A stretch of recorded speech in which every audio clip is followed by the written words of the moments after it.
دیوان غالب کی پہلی غزل کے چند اشعار پڑھتے ہیں اور ان کی تشریح کرنے کی کوشش کریں گے۔ غالب لکھتے ہیں، نقش فریادی ہے کس کی شوخی تحریر کا، کاغذی ہے پیرہن ہر پیکر تصویر کا۔ کاوے کاوے سخت جانی ہائے تنہائی نہ پوچھ، صبح کرنا شام کا لانا ہے جوئے شیر کا۔ آگہی دام شنیدن جس قدر چاہے بچھائے، مدعا عنقا ہے اپنے عالم تقریر کا۔ بس کہ ہوں غالب اسیری میں بھی آتش زیر پا، موئے آتش دیدہ ہے حلقہ میری زنجیر کا۔ ان اشعار کو پڑھنے کے بعد کوئی بھی ادبی شعور رکھنے والا قاری بخوبی سمجھ سکتا ہے کہ غالب کا اسلوب کس قدر مشکل اور کتنے دقیق اور گہرائی پر مشتمل نفسیاتی حدوں کو عبور کرتے ہوئے یہ تخیل اور اسلوب اس چیز کی غمازی کرتا ہے کہ غالب کو سمجھنا پرکھنا اور غالب کے اس تخیل کو جس کی بنیاد پر وہ اشعار کہتے ہیں وہ اتنا سہل نہیں ہے، اور استعارے کے طور پر ایسے ایسے واقعات کا حوالہ دیتے ہیں کہ آدمی اس چیز کا قائل ہو جاتا ہے کہ غالب کی دسترس نہ صرف ہسٹری پر ہے، نفسیات پر ہے، بلکہ فلسفہ پر بھی انہوں نے خوب طبع آزمائی کی ہے۔ پہلے شعر میں کہ جو وہ کہتے ہیں کہ نقش فریادی ہے کس کی شوخی تحریر کا، کاغذی ہے پیرہن ہر پیکر تصویر کا، کہ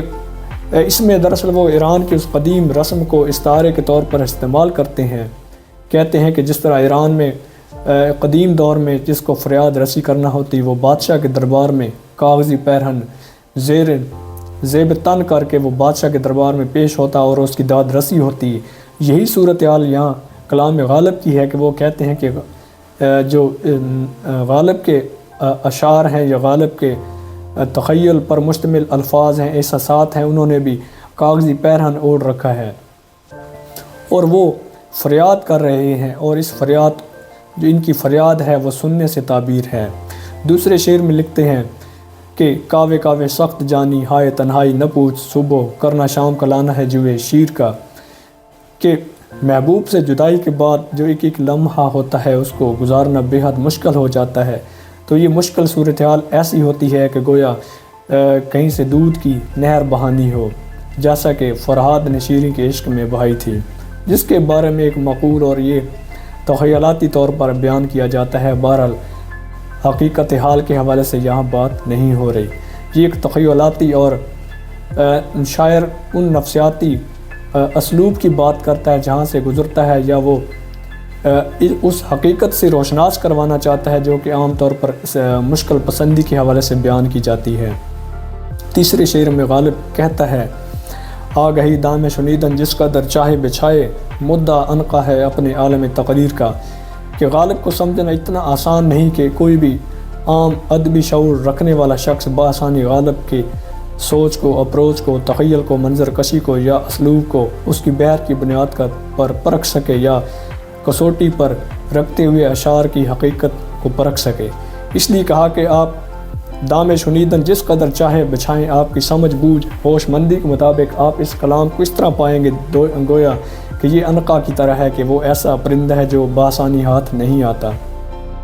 پھر آخری شعر میں کہ جو غزل کے میں مخصوص طور پر جو چوتھا شعر ہے اس میں کیا کہتے ہیں کہ بس کہ ہوں غالب اسیری میں بھی آتش زیر پا، موئے آتش دیدہ ہے حلقہ میری زنجیر کا، کہ غالب کو چونکہ قید و بند کی صعوبتیں بھی برداشت کرنا پڑی تو اسیری میں بھی اس سے یہ جوش جنون نہ چھوٹا، اور اس میں بھی وہ جو عشق کی آگ ہے یا شعر کہنے کی جو تپش ہے وہ اس سے نابرد آزما رہے۔ تو وہ کہتے ہیں کہ جو ان کو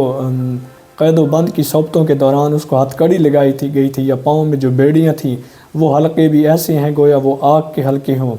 تو اسیری یعنی قید کے دوران بھی اس سے یہ شعر و شاعری کا یا محبوب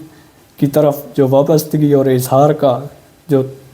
خیال تھا وہ کبھی بھی اس سے چھوٹا نہیں، وہ اس سے پہلو تہی نہیں اختیار کر سکے۔ شکریہ۔